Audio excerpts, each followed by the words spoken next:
საქართველოში ერთ თვეში ყაზახური სუბსიდირებული ხორბლის შესყიდვა და შემოტანა დაიწყება. თუ როგორ აისახება ეს პროცესი ქართული ბაზრისთვის, გაიაფთება თუ არა ფქვილის ფასი და რა გავლენას იქონიებს ქართველ ფერმერებზე. ამ საკითხებზე მედია ჰოლდინგ კვირას პრესკლუბში დღეს გამართულ პრესკონფერენციაზე საქართველოს ხორბლისა და ფქვილის მწარმოებელთა ასოციაციის აღმასრულებელმა დირექტორმა ლევან სილაგავამ ისაუბრა. როგორც მან აღნიშნა, ბაზარზე ხორბლის ფასი იზრდება და ამის ფონზე ყაზახური სუბსიდირებული ხორბლის შესყიდვა იქნება შედარებით იაფი ალტერნატივა, თუმცა ეს არის დროებითი მოვლენა. მისი თქმით, ფქვილის ფასთან დაკავშირებით სტაბილურობის ეფექტი შენარჩუნდება.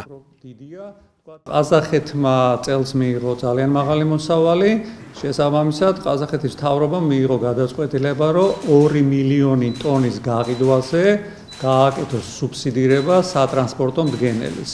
ანუ რეალურად თემა არის ის, რომ ეს არ გაკეთებულა საქართველოსთვის მარტო, ანუ ყაზახეთის მთავრობამ მიიღო გადაწყვეტილება, რომ 2 მილიონი ტონა ხორბალი, რომელიც ჭარბია მათთვის საექსპორტო მაჩვენებელში, გაეყიდა მსოფლიო ბაზარზე. რეალურია და უკვე წინასწარი კონტრაქტები არის ყაზახეთის მხარესთან, რომ საქართველოში აუცილებლად ვიხილავთ ყაზახური ხორბლის შემოსვლას ახლო მომავალში, ეს იქნება დაახლოებით 1 თვის განმავლობაში. ხორბლის ფასი ყოველთვის არის კონკურენციაში ერთმანეთთან და თვითონ იქიდან გამომდინარე, თუ ჩვენ ავიღებთ, რომ თვითონ ხორბალი მსოფლიო ბაზრებზე და მათ შორის რეგიონალურად ძვირდება, მათ შორის რუსეთში, თავისთავად ხატე ეს იქნება იაფი თვითონ რუსულთან მიმართებაში, მაგრამ იქნება რაღაც გარკვეული დოზით იაფი. შესაბამისად, გაძვირებული ხორბალთან მიმართებაში იქნება უფრო იაფი, სავარაუდოდ, ვიდრე რუსული.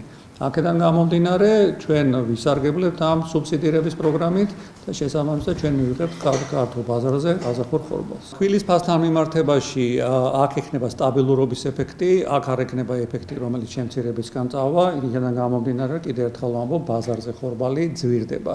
შესაბამისად, გაძვირებული ხორბლის ეფექტიდან გამომდინარე, ეს იქნება გაძვირებულზე ოდნავ იაფი ყაზახური მხრიდან. რაც ძალიან მნიშვნელოვანია ჩვენი ბაზრისთვის, იმიტომ რომ რუსეთში მაგალითად ხორბლის გაძვირება მოხდა, აქედან გამომდინარე, კარგია რომ გაჩნდა ალტერნატივა და კარგია რომ ეს ალტერნატივა არის მათ შორის ყაზახეთიდან, იმიტომ რომ ყაზახეთს ჩვენ ყოველთვის უყურებდით, როგორც ვთქვათ, ერთ-ერთ ჩანაცვლებად ბაზარს. ეხლა რაც შეეხება იაფი ხორბლის შემოსვლა ხო არ დააზარალებს ქართველ ფერმერებს. რეალურად ყოველთვის ქართველი ფერმერების ფასი სწორდება იმაზე წისქვილ კომბინატების ჩაბარების ფასიდან გამომდინარე, რაც არის რეგიონალურ და მსოფლიო ბაზარზე.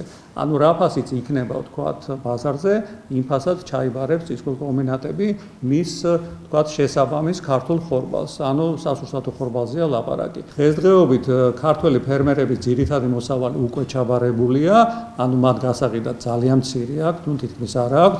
შესაბამისად, ამაზე ლაპარაკი ჩვენ შეგვეძლება დაახლოებით ივნისი-ივლისის ხუთში, როდესაც ახალი მოსავალი მოვა.